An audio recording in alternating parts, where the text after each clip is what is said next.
In this video, I'm going to walk you through how to calculate variance and standard deviation using both the definitional formula for sums of squares and the computational formula for sums of squares.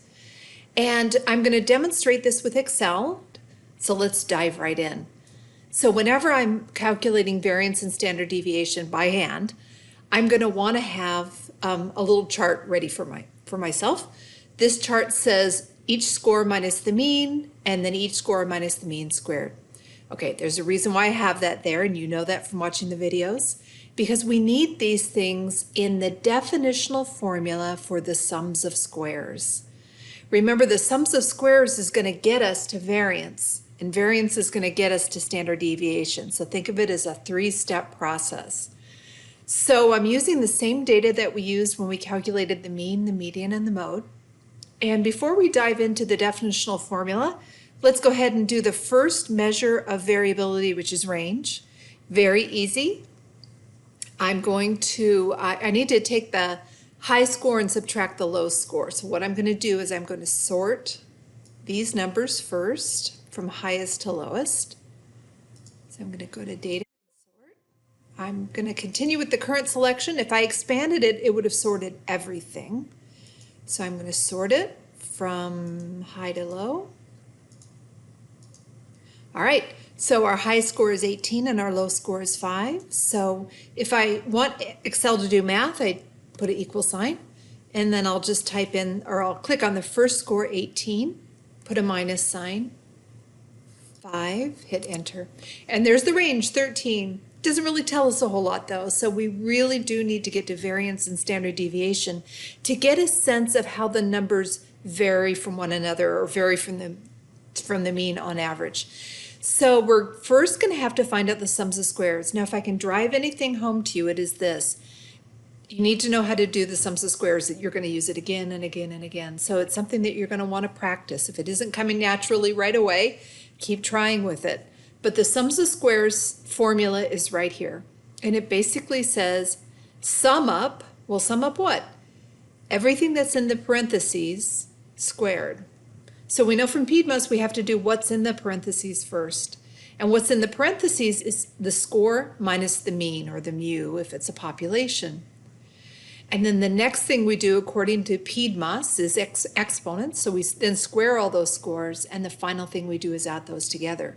So let's do that right now with sums of squares. I'm going to come over here. Now, if you were doing this by hand, you could just easily do it by hand. That's fine. I'm going to show you some tricks in Excel that make it kind of great. So I'm going to click here. I'm going to do equals. I want to take the score and subtract, and I'm just going to click on the mean over here and press return, and Excel does it for you. Now here's some other Excel magic. Are you ready? If you double click on what you just did, it'll highlight. It'll show that the blue box here is B2, and this is what I subtracted, the mean. So you can always go back and make sure you're doing things right. So Excel has another trick, which is if you click on this box and you hover until you get across and you pull down, it will populate all the other boxes. Something did not go right. What is it? Let's take a look. I'm going to double click on this box to see. I'm doing a forensic analysis here. And it looks like the blue box subtracted, wait a minute, that's the box below the mean. Why is that? Well, Excel will just continue to move down the line. It doesn't know that you always want to subtract the mean. So we moved down one level here, so it moved down one level here. But there is a way to fix that. So what I'm going to do is I'm going to back out, and I'm going to double click on this cell. And Excel has a command for stay put, and that is the $sign. So if I put a $sign before the K and another $sign before the 5, that tells Excel every single time this second number needs to be K5. So K and then 5, this one right here. So I'm going to hit return. Let's test it and see if it works. I'm going to hover here and pull down. All right, and now it worked. So I'm going to double click on it just to double check. Yes, so now we have this blue box, 18, and it kept the mean of 12.11. So that's the first thing that we're asked to do, is take each score and subtract the mean. Now, again, you could just hand do it if you want to, but whatever.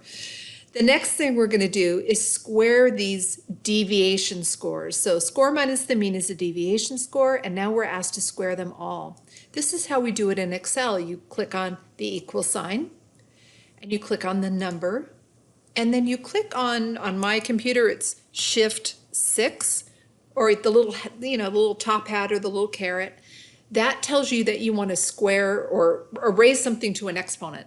And the exponent we're raising to is the second exponent squaring.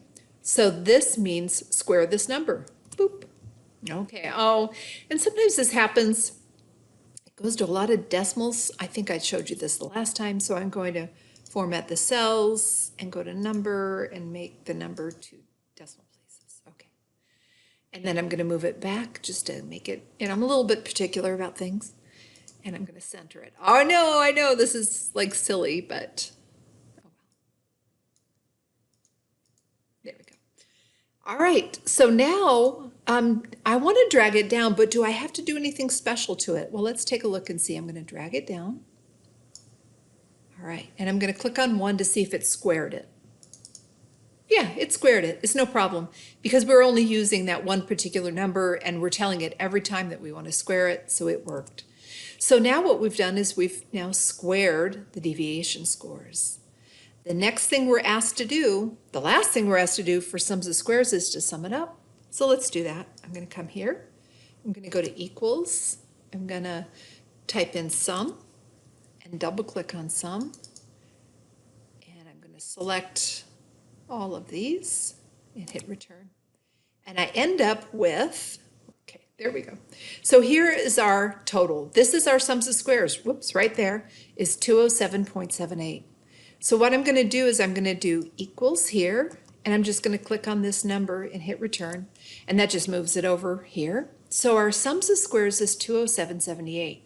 That's the way we do it with the definitional formula. It's the formula I recommend that you use most of the time. Sometimes in statistics we use the computational formula, however. In this class I'm going to recommend that you stick with the definitional formula, but let's do the computational formula right now too. So the computational formula is over here. It is the sum of the squared scores minus the total of the scores squared divided by n. It looks daunting, but it's just a PDMAS task. You just need to follow the order of operations and you'll be golden. So let's do that. So first step, let's take the left-hand side of this formula. So we have to square the scores and then sum them up. So we can do that. I'm going to come over here and take each score and square it. I've selected the first score. I wait till I get this little black cross and I pull it down. And there you go. And now I'm going to sum them up. I'm going to type in the word sum and then double click on it. Can't forget to do that. And then select all of the numbers and hit return. So this is my sum of the squared scores. So I'm going to take that and move it over here just by putting an equal sign, clicking on it, and pressing return. The second half of the formula says take each score and take all the scores and add them up, then square that total and divide by n. Well, guess what? We've already done that. We've already summed these scores right here, right? So I'm going to square that because it's asking me to square the total. So I'm going to select the total and then do that little hat and a 2. All right. So I know that this is the total of the scores squared. Now I have to divide it by n. So I'm going to put an equal sign. I'm going to take this total and I'm going to divide it by, and I've got my n here, 18, and press return. All right, and now the last step says to take the first half of the formula and subtract the second half. So we're going to do that. Equals the first half minus the second half, and we end up with 207.78. Was that what we got the last time? Let's take a look. It is. It's exactly the same. So as you can see, you can use the definitional formula, you can use the computational formula, but like I said, I really recommend this being the one that you practice and work with.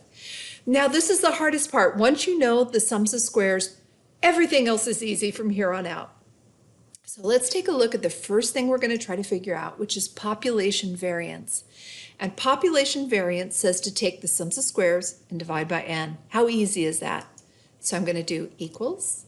I'm going to click on my sums of squares here, and I'm going to divide it by my n of 18, and that is my population variance. That means the hours per week vary 11.54 squared units on average. Now, that's awful to talk about squared units. That's why we take the square root of that to put it back into hours. So instead of saying squared hours, now we're going to be able to say how many hours on average is the variance. So we're going to go ahead and put an equal sign here. And to find standard deviation from variance, what do? We take the square root. So I'm going to type in SQRT because I know that that's the code for square root. I'm going to double click on it. And it says, well, the square root of what? I'm going to click on 11.54 and I'm going to hit return. And now we have something that we can understand. We can say on average, the scores vary about 3.4 hours from the mean of 12 hours. So now we have something that makes a little bit more sense. We had to do a couple of things to get there, unfortunately. All right. Now, the next part is, this is the formula for dealing with a population when we have the total, when we know everybody. But we so often don't know everybody. And so what we do then is we estimate what the variance would be in the population by using this formula. And the formula, only difference is we're going to divide by n minus 1. We're making that adjustment because the variance in a sample that we draw won't truly reflect what it most likely is in the population. So let's go ahead and figure out the sample variance equals, I'm going to click on the sums of squares. I'm going to divide it this time by n minus 1. So I'm going to go 18 minus 1. I could just type in 17 too, right? But, you know, let's be fancy here. All right, so the sample variance is 12.22. And then the sample standard deviation is equal to the formula, or I'm sorry, what am I doing? It's equal to the square root of the sample variance. There we go. All right. So what does this mean? We have a different population variance and a different sample variance, and that is true.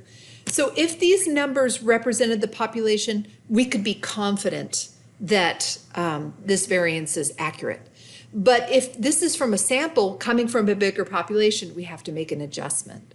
So there you go. That's how we do these calculations. And again, if there's one thing you walk away from in this whole unit is be sure how to do the sums of squares because we're going to keep using them again and again. All right, if you have questions, bring them to the hallway conversations.